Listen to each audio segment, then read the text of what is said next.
Hello everyone, welcome to Naira study. अब आप सब कैसे हैं? आई होप कि आप सभी अच्छे होंगे और अपनी स्टडी को कंटिन्यू कर रहे होंगे। फ्रेंड्स, आज के वीडियो लेक्चर में जो आपका सब्जेक्ट हिंदी हो जाता है उसके लघु उत्तरीय प्रश्नों की सीरीज को कंटिन्यू करेंगे, जो आप लोगों के लिए मोस्ट इंपॉर्टेंट है। और आज आप लोगों का जो पवन सीरीज है ये कंप्लीट हो जाएगा। इसके बाद राजन सीरीज को कंटिन्यू करेंगे और उसके बाद आपके जो पेपर हैं उसको सॉल्व करेंगे। सो अगर अभी तक आप लोगों ने चैनल को सब्सक्राइब नहीं किया है तो प्लीज सब्सक्राइब कर लें और बेल आइकन को भी जरूर प्रेस कर लें, जिससे कोई भी नोटिफिकेशन हो वो आप तक पहुंच सके। तो चलते हैं आज की सीरीज का फर्स्ट नंबर क्वेश्चन देख लेते हैं। भाषा शिक्षण में सस्वर वाचन का क्या महत्व है? सस्वर वाचन स्वर रहित वाचन सस्वर वाचन कहलाता है, अर्थात लिखी हुई विषय वस्तु को देखकर सस्वर पढ़ना सस्वर वाचन है। सस्वर वाचन के दो भेद हैं, आदर्श वाचन, अनुकरण वाचन। आदर्श वाचन शिक्षक द्वारा किया जाने वाला वाचन आदर्श वाचन कहलाता है, क्योंकि ये बालक के लिए वाचन के आदर्श रूप में होता है। अतः अध्यापक को सुंदर वाचन में ध्यान देने योग्य बातों का ध्यान रखते हुए वाचन करना चाहिए, जिससे कि बालक को वाचन के लिए उचित मार्गदर्शन प्राप्त हो सके। यदि अध्यापक द्वारा किए गए वाचन में त्रुटियां रहती हैं और वाचन के घटकों का ध्यान में नहीं रखा जाता है तो उसे आदर्श वाचन नहीं कहा जाता है। अध्यापक द्वारा किए गए वाचन को आदर्श वाचन कहा जाता है कि अध्यापक वाचन में कोई त्रुटि नहीं करेगा तथा वाचन के घटकों का ध्यान रखते हुए वास्तव में बालकों के समक्ष आदर्श वाचन प्रस्तुत करेगा। अनुकरण वाचन अनुकरण वाचन छात्रों द्वारा किया जाता है। इसे अनुकरण वाचन इसलिए कहा जाता है क्योंकि इसमें छात्र अध्यापक द्वारा किए गए वाचन के अनुसार वाचन करने का प्रयास करते हैं। अनुकरण वाचन के दो भेद हैं। फर्स्ट नंबर पे हो जाता है व्यक्तिगत वाचन और सेकंड है संवेद वाचन। उत्तम सस्वर वाचन के गुण: ध्वनियों का ज्ञान, बालक को विभिन्न ध्वनियों का ज्ञान होना चाहिए और समान ध्वनियों में भेद करने की सामर्थ्य होनी चाहिए। उच्चारण की शुद्धता, इसमें सस्वर वाचन में शुद्धता का विशेष महत्व है, अतः प्रत्येक शब्द का उच्चारण शुद्ध रूप से करना चाहिए। उच्चारण में अशुद्धता कई कारणों से आ जाती है, जैसे क्षेत्रीय प्रभाव के कारण, मनोवैज्ञानिक कारण, अज्ञानतावश गलत अभ्यास, शिक्षक का अशुद्ध उच्चारण, उच्चारण स्थलों में दोष आदि। अतः परीक्षण के माध्यम से कारण का पता लगाकर उसे दूर करने का प्रयास करना चाहिए। परीक्षण यानी टेस्ट हो जाता है ना। और इसमें कई कारण हो जाते हैं, जैसे क्या होता है कि क्षेत्रीय प्रभाव। अब क्षेत्र में कुछ और बोला जा रहा है, कुछ लोग बड़े शाह यानी शरीफे वाले शाह को सपेरे वाला शाह बोलते हैं, कुछ लोग पिछड़ी शाह ऐसे बोलते हैं, कुछ लोग स्कूल को स्कूल बोलते हैं और कुछ लोग स्कूल बोलते हैं। इस तरह से क्षेत्रीय भाषा, ये नहीं है कि ये लोग गलत बोल रहे हैं, इनके यहाँ यही बोला जाता है, तो ये क्षेत्रीय प्रभाव हो जाता है। और मनोवैज्ञानिक कारण भी हो जाता है अज्ञानतावश। अब जैसे किसी को क्या अज्ञानतावश गलत अभ्यास यानी इसको ज्ञान नहीं है और कोई चीज उसने गलत ही पढ़ ली, अब वो कैसे पढ़ेगा? गलत ही पढ़ेगा, क्योंकि उसको ज्ञान नहीं है, अज्ञान है उस चीज से। शिक्षक का अशुद्ध उच्चारण, अब शिक्षक ने जैसे बच्चों को पढ़ाया बच्चे वैसे ही उसका अनुकरण कर लेते हैं यानी नकल कर लेते हैं, तो इस तरह से भी हो जाता है। उच्चारण स्थलों में दोष आदि, अतः परीक्षण के माध्यम से यानी कि टेस्ट के माध्यम से पता चलता है कि बच्चों को कितना आ रहा है कितना नहीं आ रहा है, फिर कंटिन्यू किया जाता है ना। विराम चिन्ह, यहाँ पे विराम चिन्ह की बात कर लेते हैं। अल्प विराम, अर्ध विराम एवं पूर्ण विराम का ध्यान रखकर पढ़ना चाहिए। रोको मत जाने दो वाक्य में यदि रोको के बाद विराम करके पढ़ें तो एक अर्थ होगा और मत के बाद विराम करके पढ़ें तो दूसरा अर्थ होगा। यानी यहाँ पे अगर हम विराम लगा लें कि रोको मत जाने दो, रोको यानी रोको मत जाने दो, अगर आपने रोको के पास लगा लिया तो रोक लीजिए, जो जा रहा है उसको रोक लीजिए, ना जाने दीजिए, इसका अर्थ ये हो जाता है। और अगर आप यहाँ पे ना लगा के मत पे लगा दें और इसको ना लगाए रोको मत यानी ना रोको, जो आया है उसको रोको ना, उसको जाने दो। अब देखिए जो विराम चिन्ह है उसका कितना बड़ा फर्क पड़ गया है ना। वाक्य में यदि रोको के बाद विराम पढ़ें तो एक अर्थ होगा और यहाँ पे हो जाता है मत के बाद विराम करके पढ़ें तो दूसरा अर्थ हो जाता है। स्पष्टता, वाचन स्पष्ट होना चाहिए, इसके लिए यानी इसके लिए स्वर पर नियंत्रण आवश्यक है। इतनी जोर से पढ़ना चाहिए कि कभी यानी जो सभी श्रोता यानी जो सभी सुनने वाले हैं सुन ले शब्दों के समूह को एक श्वास में पढ़ते समय उनमें अर्थ की संगति का ध्यान रखा जाए। प्रत्येक वर्ण का उच्चारण पृथक रूप से ही किया जाए। उपयुक्त बलाघात बल शक्ति की वह मात्रा है जिसके द्वारा कोई वर्ण या शब्द उच्चारित किया जाता है। वाचन में इस बात का ध्यान रखना चाहिए कि किस शब्द पर कितना बल देना है, क्योंकि बल की मात्रा के अनुसार शब्द के अर्थ में परिवर्तन आ जाता है। जैसे हे प्रभु मुझे एक शीलवान पुत्र दीजिए। इस वाक्य में यदि पुत्र पर जोर देते हैं तो इसका अर्थ होगा पुत्र ही चाहिए, पुत्री नहीं। यदि शीलवान पर जोर देकर पढ़ेंगे तो इसका अर्थ होगा शीलवान ही चाहिए, शील रहित कदापि नहीं। प्रवाह वाचन में प्रवाह का ध्यान रखा जाए। यदि गति पर नियंत्रण आवश्यक है, ना तो बहुत गति से पढ़ना चाहिए और ना रुक रुक कर धीरे धीरे। यानी कहने का मतलब ये है कि जैसे मैं आप लोगों को पढ़ा रही हूँ, ठीक है, और आप पढ़ रहे हो, अगर मैं बहुत ही स्पीड में पढ़ दूं तो चीजें समझ में नहीं आएंगी। बहुत ठहर जाऊं, बहुत ही अटक अटक के पढ़ूं तो आपको अच्छा नहीं लगेगा। यानी कहने का मतलब ये है कि ना तो बहुत ज्यादा स्पीड में और ना अटक अटक के, चीजों को ऐसे बताएं कि समझ में आनी चाहिए। वो चीज यहाँ पे बताई गई है, ठीक है ना। अब यहाँ पे समझ लेते हैं अर्थ की प्रगति। अर्थ की प्रगति में देख लेते हैं सुंदर वाचन है जो पढ़ते समय शब्दों का अर्थ ग्रहण करता चलता है। यदि गति, लय, उच्चारण, विराम आदि का ध्यान रखकर वाचन किया जा रहा है तो अर्थ की प्रतीति स्वाभाविक रूप से होती चली जाएगी। स्वर में रसात्मकता, अच्छा वाचन कर्कश ढंग से नहीं पढ़ता है, ना ही उसमें रूखापन रहता है, वरन सरल ढंग से मधुरता के साथ शब्दों का उच्चारण करता है। करुण रस की प्रधानता होने पर ओज नहीं दिखाना चाहिए। वाचन की मुद्रा, वाचन करते समय अच्छा वाचक अनावश्यक ढंग से सिर नहीं हिलाता, हाथ नहीं पटकता, मेज नहीं पीटता, उंगलियों को नहीं नचाता, पैर से तबला नहीं बजाता, पुस्तक को विकृत ढंग से नहीं पकड़ता, ना झुक कर पकड़ता है और ना अकड़ कर।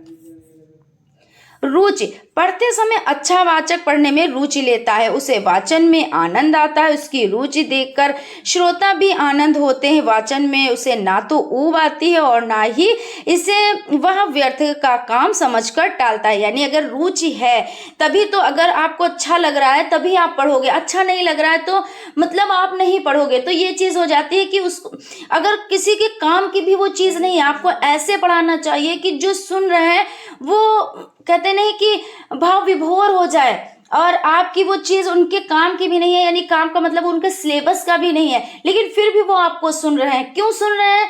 क्योंकि आप बहुत अच्छे ढंग से बता रहे हैं, बहुत अच्छे ढंग से पढ़ा रहे हैं। और अगर आपके वो काम की भी चीज है और अगर आपके समझ में नहीं आई तो आप क्या करेंगे? स्किप कर देंगे। तो ये चीज हो जाती है यहाँ पे। मौन वाचन से क्या अभिप्राय है? मौन वाचन के प्रकार बताएं। मौन वाचन, लिखित सामग्री को मन ही मन चुपचाप बिना आवाज निकाले पढ़ना मौन वाचन कहलाता है। मौन वाचन यानी धीरे धीरे से आप पढ़ रहे हैं और जो आपके आसपास बैठे हैं वहां पे भी आवाज नहीं आ रही और आप आवाज निकाल के नहीं, मतलब मन ही मन में पढ़ रहे हैं, ठीक है ना। मौन वाचन में ओष्ठ नहीं हिलते। जैन महोदय का कथन है कि बालक जब पैरों से चलना सीख जाता है तो घुटनों के बल चलना, क्या कहते हैं, घुटनों के बल खिसकना छोड़ देता है। इसी प्रकार भाषा के क्षेत्र में बालक जब मौन वाचन की कुशलता अर्जित कर लेता है तो सस्वर वाचन का अधिक प्रयोग छोड़ देता है। जैसे क्या होता है, जब छोटे बच्चे होते हैं अगर वो जोर जोर से नहीं पढ़ेंगे तो उनकी त्रुटियों को हम कैसे जान पाएंगे, लेकिन सारी त्रुटियों को खत्म करके फिर जब बच्चा थोड़ा बड़ा होता है फिर वो मौन वाचन करने लगता है, मतलब अब उसमें कोई त्रुटि नहीं है, अब वो मन ही मन में पढ़ेगा, है ना। तो ये चीज हो जाती है। अब आप लोग कैसे पढ़ते हो? मन ही मन में ज्यादा से ज्यादा, क्योंकि जोर आवाज से तो नहीं पढ़ते हो, क्योंकि आप लोगों को हर चीज आती है, इसलिए ये चीज हो जाती है। तो सस्वर वाचन का अधिक प्रयोग छोड़ देते हैं। मौन वाचन में निपुणता का आना व्यक्ति के विचारों की प्रौढ़ता का द्योतक, यानी आप प्रौढ़ता का ये द्योतक हो जाता है मौन वाचन से पढ़ना, है ना। और भाषाई दक्षता पर अधिकार का सूचक हो जाता है, यानी अब आपको जो आपकी भाषा है उस पर आपका अधिकार हो गया है, अब पता चल गया कि आपको भाषा अच्छे से आ गई है ना। बेकन ने लिखा है कि कुछ पुस्तकें गहन अध्ययन की दृष्टि से पढ़ी जाती हैं, कुछ केवल निगल ली जाती हैं और कुछ केवल स्वाद के लिए पढ़ी जाती हैं। ये चीज तो सही है, क्योंकि क्या कह रहे हैं, कुछ पुस्तकें गहन अध्ययन की दृष्टि से पढ़ी जाती हैं। भाई बिल्कुल, क्योंकि हर इंसान पढ़ते तो बहुत लोग हैं, ठीक है।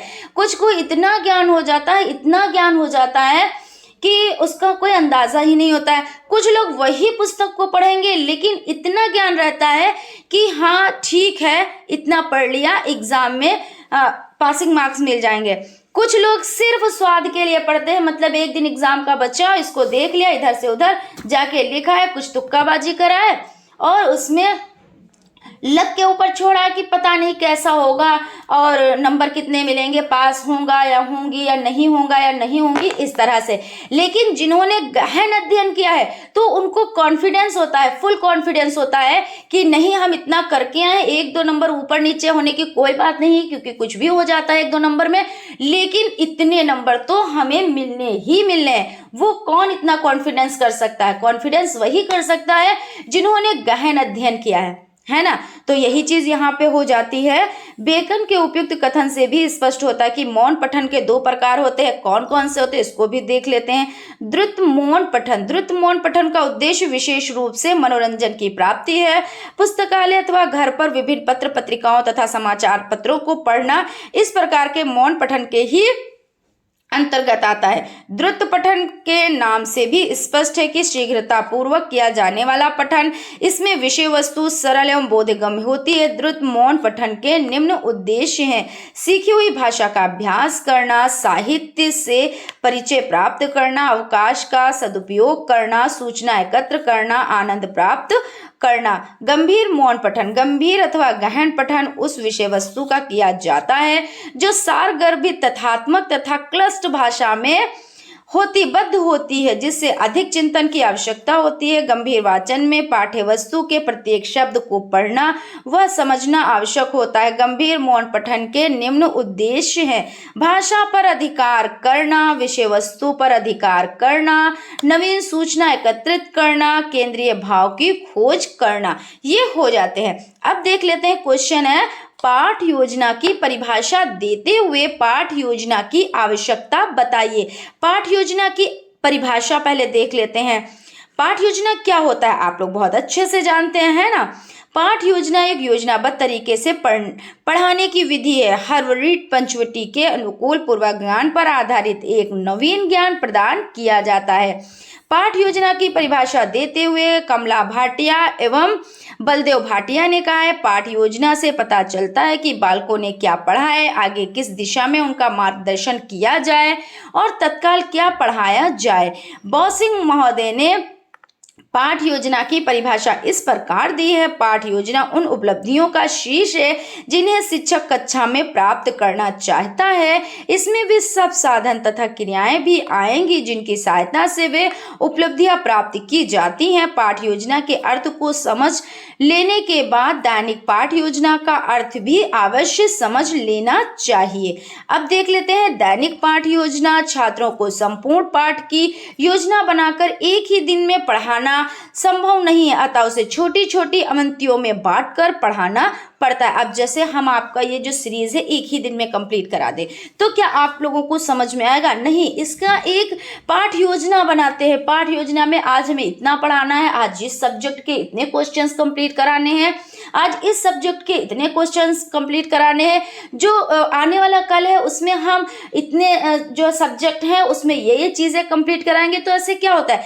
आपका मन भी लगता है, चीजें समझ में भी आती हैं और सारे जितने सब्जेक्ट होते हैं वो आपके कंप्लीट भी हो जाते हैं। यानी धीरे धीरे से थोड़ा थोड़ा पढ़ने से आपका कंप्लीट हो जाता है। और इकट्ठा पूरी सीरीज को एक ही दिन में करा दिया जाए तो आप पहली बात तो इतना पढ़ेंगे नहीं, फिर बोर हो जाएंगे, चीजें समझ में भी नहीं आएंगी, तो इससे तो कोई फायदा नहीं होता है ना। तो इसलिए पाठ योजना बनाई जाती है और छोटी छोटी अवंतियों में बांट दिया जाता है। संपूर्ण पाठ की इकाई को कई उप इकाइयों यानी दैनिक पाठ योजनाओं में बांट दिया जाता है। इस प्रकार छोटी इकाई को पढ़ाना अध्यापक के लिए तो सरल होता है, छात्र को भी सरलता से समझ में आ जाता है ना। वो चीज तो है ही है कि थोड़ा पढ़ेंगे तो आपको समझ में आएगा, ज्यादा पढ़ लेंगे तो आपको समझ में नहीं आएगा, यानी वो आपका पूरा, मान लीजिए आपने 1 घंटा पढ़ा, 2 घंटा पढ़ा, सब बेकार हो गया आपका।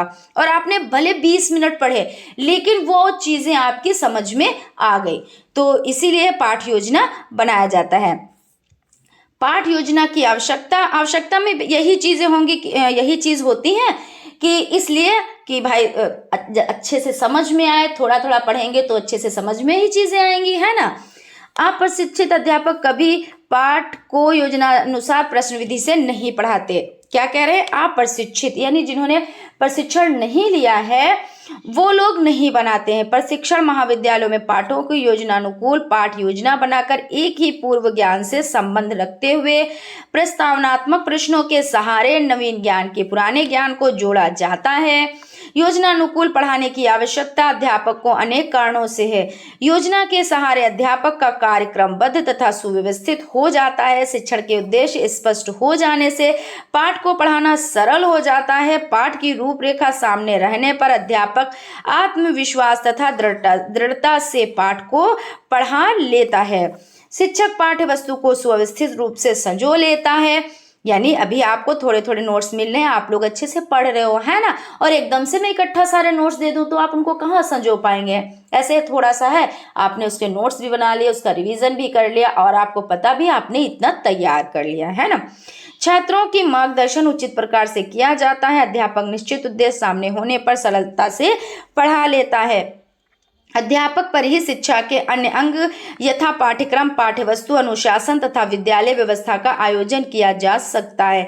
उद्देश्य स्पष्ट होने पर ही पढ़ाए पाठ का मूल्यांकन किया जा सकता है। यदि पढ़ाए गए पाठ में कहीं कोई कमी दिखाई दे तो उनमें सुधार भी किया जा सकता है। तो फ्रेंड्स, आई होप आप लोगों को सीरीज अच्छी लग रही होगी। अगर अच्छी यानी सेशन आप लोगों को अच्छा लग रहा होगा, अगर सेशन अच्छा लग रहा है तो प्लीज एक लाइक जरूर करें, और अगर अभी तक आप लोगों ने चैनल को सब्सक्राइब नहीं किया है तो प्लीज सब्सक्राइब कर लें। क्वेश्चन है आपका, जीवनी और आत्मकथा में अंतर लिखिए। जीवनी किसी कवि या लेखक का जन्म कहाँ और किस परिवार में हुआ, कब हुआ तथा उसकी शिक्षा प्राप्ति के उपरांत उसने हिंदी साहित्य के लिए क्या योगदान दिया, अर्थात उसकी रचनाओं आदि का विवरण, साथ ही हिंदी साहित्य सेवा से प्राप्त उपाधियों आदि का विवरण। इसके उपरांत हिंदी साहित्य में उनके योगदान हेतु स्थान और अंत में देहावसान कब हुआ, उपरोक्त विवरण जीवनी के अंतर्गत आता है। आत्मकथा, आत्मकथा देखिए नाम ही से पता चला है कि आत्मकथा यानी अपनी कथा, है ना।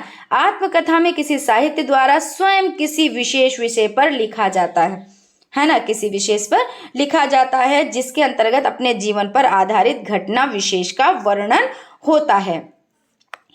आत्मकथा और जीवनी में अंतर, अब इसमें अंतर देख लेते हैं, क्या अंतर होता है। आत्मकथा व्यक्ति के द्वारा स्वयं के जीवन के संदर्भ में लिखी गई होती है, उसे आत्मकथा कहते हैं। यानी अपने बारे में मैं लिखूं तो उसको क्या कहेंगे हम आत्मकथा कहेंगे। लेकिन जीवनी क्या है? जीवनी व्यक्ति विशेष के जीवन पर जब कोई दूसरा व्यक्ति लिखता है उसे जीवनी कहते हैं। यानी हम आपके बारे में कुछ लिखे तो वो क्या है? वो जीवनी है ना। आत्मकथा में व्यक्ति अपने जीवन की निजी गहराइयों से जुड़े प्रसंग के आधार पर लिखता है, और जीवनी में यह आवश्यक नहीं है कि लेखक जीवनी लिखने वाले व्यक्ति की गहराइयों से परिचित हो। भाई मैं अपने बारे में लिखूंगी तो मुझे सारी चीजें पता है कि मेरे साथ क्या हुआ, क्या घटनाएं घटी, है ना। तो वो मैं एक्यूरेट चीजें लिख सकती नहीं हूँ। जैसे जब आत्मकथा लिखूंगी तो लिखना ही रहेगा, है ना। लेकिन जीवनी जब हम किसी और के बारे में लिखते हैं तो हमें उसकी एक्यूरेट चीजें तो नहीं पता होती हैं। जब हम उनके बारे में जानकारी करेंगे, कुछ थोड़ा सा हो सकता है उसमें गलत भी हो, कि वो चीज सही भी ना हो सकता है सही भी हो, तो उसमें हो सकता में होता है ना। उसके बाद है आत्मकथा में लेखक अपना जीवन वृत्त स्वयं प्रस्तुत करता है, इसलिए आत्मकथा अधिक विश्वसनीय होती है, क्योंकि लेखक घटनाओं के विषय में जितना जानता है उतना अन्य कोई व्यक्ति नहीं जानता। यानी भाई अपने बारे में तो हर इंसान अच्छे से जानता है ना। उसके साथ कैसी कैसी घटनाएं घटी, क्या हुआ क्या नहीं हुआ, सब कुछ जानता है वो मनुष्य, तो वो हो जाती है आत्मकथा। लेकिन जीवनी में ऐसा तो नहीं है।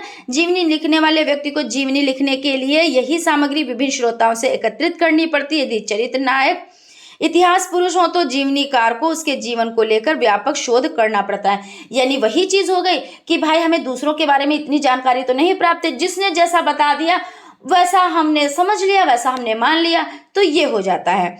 उसके बाद आत्मकथा आत्मिक आत्मनिष्ठ होती है, और जबकि जीवनी वस्तुनिष्ठ होती है। यहाँ पे ये आपका क्वेश्चन कंप्लीट हो जाता है। अब देख लेते हैं पट धातु का लट लकार प्रथम पुरुष तीनों वचनों में रूप लिखिए। पट धातु का लट लकार आपका एक वचन, द्विवचन, बहुवचन। प्रथम पुरुष में आपठत, आपठताम, अपठन ये हो जाता है। निम्न पंक्तियों का भाव स्पष्ट कीजिए। रहीमन पानी राखिए, बिन पानी सब सून, पानी गए न उबरे मोती मानुस चून। यानी इसका भावार्थ क्या है? कवि रहीम कहते हैं कि पानी अवश्य रखना चाहिए, क्योंकि पानी के बिना सब सूना हो जाता है, अर्थात व्यर्थ हो जाता है। पानी चले जाने से कोई मूल्य नहीं रह जाता, क्योंकि यदि मोती का पानी उसकी आब या कांति चली गई तो वह बेकार हो जाता है। उसी प्रकार मनुष्य से पानी, यानी पानी से यहाँ पे किससे उपमा दी गई है? आत्मसम्मान, जो हमारा सम्मान है, यानी हम आत्मसम्मान हमारा जो है ना वो चला गया। वो प्रतिष्ठाहीन मनुष्य दो कौड़ी का भी नहीं रह जाता। और इसी प्रकार चूने में से पानी यानी जल चला जाता है तो चूना बेकार हो जाता है। यहाँ पे देखिए पानी है, अभी आप एक बार इसको और समझ ले। रहीमन पानी राखिए, बिन पानी सब सून। देखिए यहाँ पे भी पहली पंक्ति में भी पानी है, दूसरी पंक्ति में भी पानी है। पानी गए न उबरे, तीसरी पंक्ति में भी पानी है। मोती मानस चून। अब देखिए जहां जहां पे पानी है तो सबका अर्थ बदला हुआ है। पहला है क्योंकि यदि मोती का पानी यानी उसकी आब या कांति, मोती का पानी, ठीक है ना। और उसके बाद जो मनुष्य के लिए पानी की बात की गई है वो आत्मसम्मान, आत्मसम्मान की बात की गई है। और जो यहाँ पे हो जाता है कि इसी प्रकार चूने से मोती मानस चून, है ना। चूने का जो पानी है तो वो जल से उसकी उपमा दी गई है। तो इस तरह से आप लोग इसको अच्छे से समझ सकते हैं। कोरोना वायरस से सतर्क रहते हुए मित्र को एक पत्र लिखे। यही कोरोना वायरस की बात यहाँ पे की गई है, समझ लेते हैं। प्रिय मित्र नमन, आशा है कि सब सकुशल होंगे। यहाँ पर मैं कुशल पूर्वक हूँ। पिताजी को कोरोना हो गया था किंतु अब ठीक है। मित्र, कोरोना वायरस के कारण एक लंबे समय से स्कूल बंद होने की वजह से मैं बंद होने से तुम्हारी बहुत याद आ रही है। मित्र, तुम बहुत शरारती हो। मेरा तुमको सुझाव है कि तुम थोड़ा सावधानी से रहना, बहुत आवश्यक हो तो तभी घर से बाहर जाना तथा मास्क अवश्य ही लगाना एवं 2 गज दूरी का विशेष ध्यान रखना। ये तो आप सभी लोग जानते हैं कि 2 गज दूरी जब कोरोना वायरस का देखिए किस तरह से था, तो सब लोग अलग अलग रहते थे और उसमें आप मास्क जरूरी लगाना आपको हो जाता था। सभी को क्या, आपको क्या, हमको सभी को मास्क लगाना जरूरी था। बाहर निकलना एकदम निकल ही नहीं सकते थे, है ना। और सैनिटाइजर ये सब चीज़ों का यूज़ करना। और फिर भी कुछ लोग, बहुत से लोग ऐसा हुआ कि जो इस दुनिया में नहीं रहे सिर्फ कोरोना की वजह से, है ना। क्योंकि सिर्फ तो वो खैर नहीं कहेंगे, क्योंकि उसने बहुत ज़्यादा आतंक फैला दिया। वही वाली बात हो गई कि बहुत ज़्यादा बुरा हुआ सबके साथ।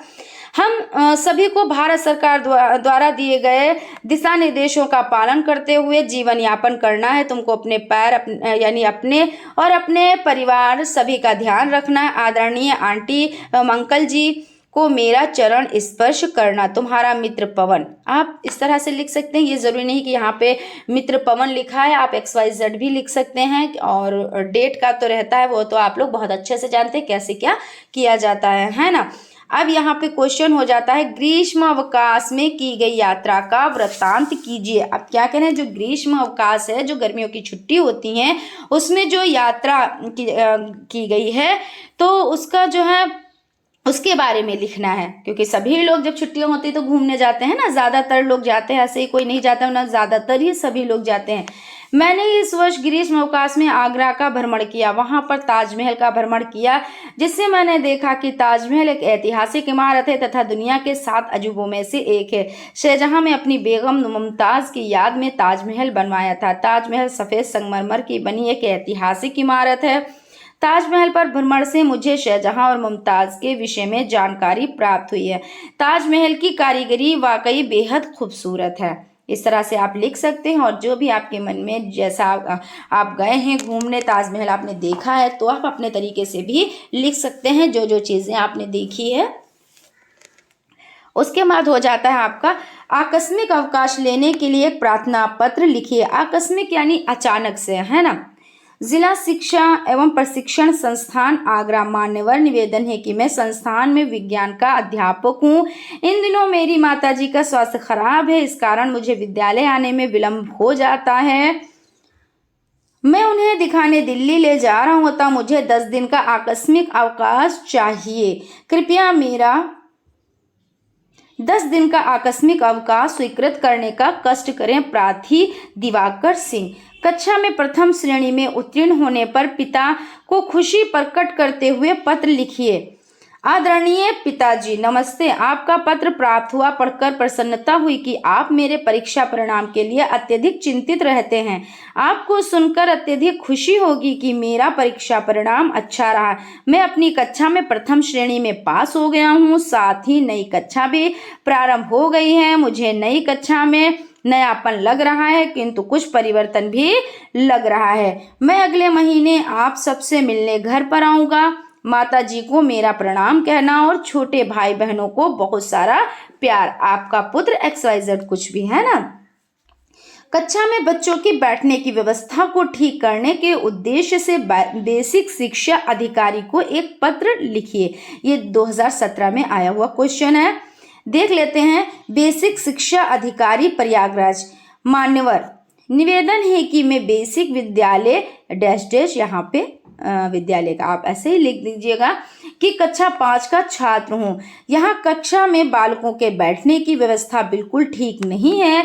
कक्षाएं कम होने के कारण हमें कभी ऊंची कक्षा के छात्रों के साथ बैठा दिया जाता है, तो कभी नीची कक्षा के विद्यार्थियों के साथ, कभी कभी तो खुले मैदान में भी कक्षा लगाई जाती है। आपसे विनम्र निवेदन है कि कृपया इस ओर ध्यान देकर कक्षा में बैठने की व्यवस्था ठीक करवाने की कृपा करें। सादर प्रार्थी मनोज कुमार।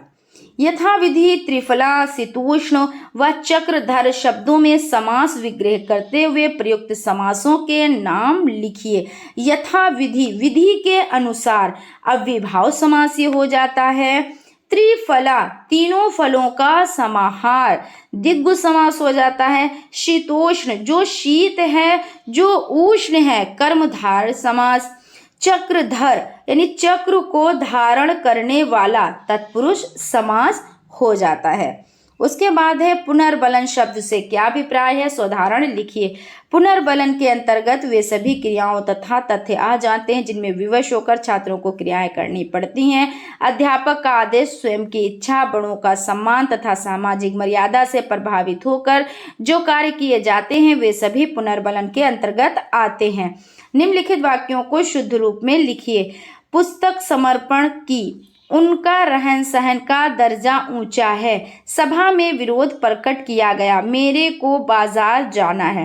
देखिए, पुस्तक समर्पण की, पुस्तक समर्पित की, यहाँ पे आपको समर्पण को चेंज करके समर्पित करना है। उनका रहन सहन का दर्जा ऊंचा है। उनका रहन सहन का स्तर ऊंचा है ना, तो यहाँ पे स्तर हो जाएगा। सभा में विरोध प्रकट किया गया। सभा में विरोध हुआ, यानी यहाँ पे लिखा है सभा में विरोध प्रकट किया गया, आप लिखें सभा में विरोध हुआ। ये आपका क्या हो जाएगा, शुद्ध हो जाएगा। फिर है मेरे को बाजार जाना है। मुझे बाजार जाना है। मेरे को तो आप नहीं बोलोगे ना, हालांकि इस तरह की भाषा थोड़ा आप बाहर निकलें, जैसे दिल्ली वगैरह में इधर उधर के क्षेत्र होते हैं तो वहाँ पे ऐसे ज़रूर बोलते हैं मेरे को, तेरे को, इस तरह से। लेकिन जो शुद्ध है वो मुझे बाजार जाना है, इस तरह से बोले जाते हैं, ठीक है ना। अब उपसर्ग को समझ लेते हैं, आप लोग बहुत अच्छे से समझते हैं। उपसर्ग, उपसर्ग यानी आगे, उपसर्ग यानी आगे, और प्रत्यय यानी प्रत्यय यानी पीछे, ऐसे बस इससे आप याद रखिएगा, ठीक है ना। तो उपसर्ग का अर्थ बताते हुए उसके प्रकार बताएं, तो यहाँ पे समझ लेते हैं। शब्दांश अथवा कोई अक्षर किसी शब्द के आरंभ में जुड़कर उसके अर्थ को परिवर्तित कर दे अथवा अर्थ में विशेषता उत्पन्न कर दे, उसे उपसर्ग कहते हैं। तो आपका हो जाता है उपसर्ग। अमर, यानी आपने उपसर्ग में क्या किया, आगे। उपसर्ग मतलब आगे, तो आगे आपने आ और मर में आपने आ जोड़ दिया तो अमर हो गया। और अतिक्रमण में अति जोड़ दिया तो अतिक्रमण हो गया। नाखून, यानी आपने नाखून में क्या, जैसे खून में आपने ना जोड़ दिया तो नाखून हो गया।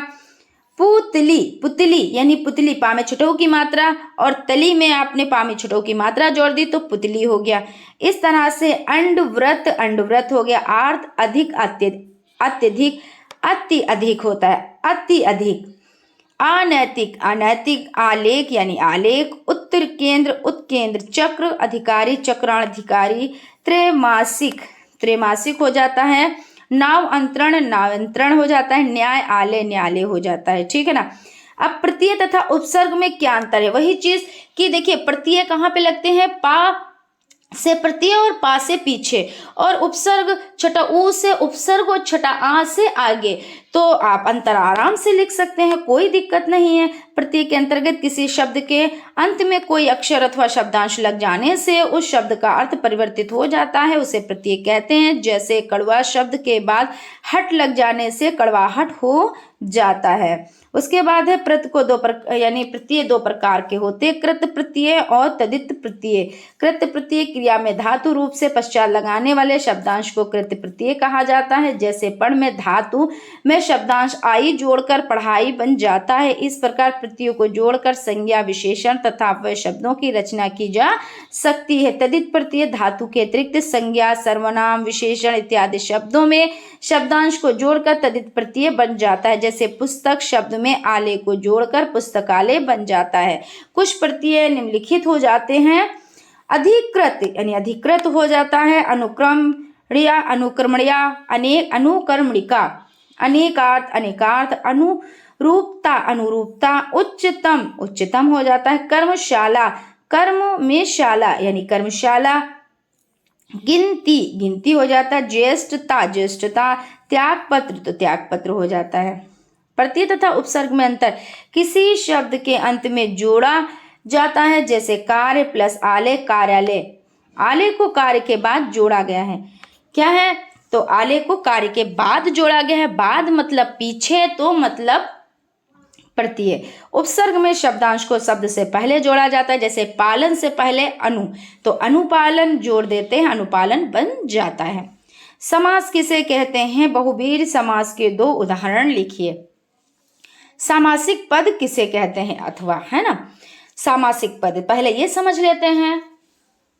दो अथवा दो से अधिक शब्दों के परस्पर मिलकर एक शब्द बनता है तो उसे समास कहते हैं। जैसे चाय, नाश्ता, रोजी रोटी, पढ़ाई, लिखाई। समास की परिभाषा, दो या दो से अधिक शब्दों के मिलने से बने संक्षिप्त शब्द को सामासिक शब्द और इस मेल की क्रिया को समास कहते हैं। समास 6 प्रकार के होते हैं। अव्ययभाव समास, इसका प्रथम पद अव्यय होता है। जैसे अनुकूल, आजन्म, यथाशक्ति, प्रतिवर्ष आदि। तत्पुरुष, तो इसमें प्रथम पद द्वितीय से सप्तमी तक की किसी विभक्ति से युक्त तथा अंतिम शब्द प्रधान होता है, जिससे पुस्तकालय, राजकुमार, वृक्षपतित आदि हो जाते हैं। तत्पुरुष समास के 6 भेद हैं। कर्म द्वितीया पुरुष, जैसे सर्ग प्राप्त, सर्ग को प्राप्त। करण तृतीया तत्पुरुष, जैसे हस्त लिखित, हाथ से लिखित। संप्रदान चतुर्थी तत्पुरुष, जैसे रसोई घर, रसोई के लिए घर। अपादान पंचमी तत्पुरुष, जैसे वृक्षपतित, वृक्ष से पतित। और आपका हो जाता है संबंध षष्ठी तत्पुरुष, जैसे राजपुरुष, राजा का पुरुष। अधिकरण सप्तमी तत्पुरुष, जैसे ग्राम वास, ग्राम में वास। कर्मधार, इससे पहले पद विशेषण और द्वितीय पद विशेष होता है। कुसु, ये आपका हो जाता है का में छुटऊ की मात्रा, सा में छुटऊ की मात्रा, दा में छुटऊ की मात्रा। और यहाँ पे देख लेते हैं, से बने शब्द को कर्मधार समास कहते हैं। जैसे नील कमल, घनश्याम, सज्जन, कुपुत्र आदि। दिग्गु समास से पहला पद संख्यावाचक और दूसरा पद मुख्य होता है। जैसे नवरत्न, दशमुख, नवग्रह आदि। बहुवीर, इसमें कई पद प्रधान नहीं होता परंतु शब्दों में मेल में एक नया अर्थ निकलता है। जैसे दशानन का विग्रह करने पर दश है आनन अर्थात मुख, जिसके अर्थात रावण नया अर्थ निकलता है, अतः यह बहुवीर समास है। जिसमें अर्थ निकले वो कौन सा? तो बहुवीर समास। द्वंद्व समास में 2 पद प्रधान होते हैं तथा इन पदों के मध्य और छिपा रहता है। जैसे माता पिता, राम लक्ष्मण, अर्थात माता और पिता राम और लक्ष्मण, तो ये द्वंद्व समास है। विशेष किसे कहते हैं? उदाहरण बताएं। जिन शब्दों की विशेषता बताई जाती है उन्हें विशेष कहते हैं। जैसे 1 लीटर दूध में 1 लीटर विशेषण है और दूध विशेष है। हिंदी वाक्यों का संस्कृत में अनुवाद कीजिए। पेड़ से पत्ते गिरते हैं, वृक्षात पत्राणि पतन्ति, यानी पेड़ तो वृक्षात है ना, पेड़ से वृक्षात पत्ते पत्राणि गिरते हैं पतन्ति। राम घर जाता है, तो राम तो नाम हो गया तो राम है। घर यानी गृह, जाता है गच्छति, राम गृह गच्छति। इस तरह से आपका हो जाता है, यहाँ पे आपका सेशन कंप्लीट हो जाता है। आई होप आप लोगों को सेशन अच्छा लगा होगा। अगर सेशन अच्छा लगा है तो प्लीज़ एक लाइक ज़रूर करें, और अगर अभी तक आप लोगों ने चैनल को सब्सक्राइब नहीं किया है तो प्लीज़ सब्सक्राइब कर लें और बेल आइकन को भी ज़रूर प्रेस कर लें। फ्रेंड्स, यहाँ पे आपकी पवन सीरीज कंप्लीट हो जाती है। अब आपकी राजन सीरीज को कंटिन्यू करेंगे। अगर अभी तक आप लोगों ने चैनल को सब्सक्राइब नहीं किया तो प्लीज़ सब्सक्राइब कर लें। Thank you.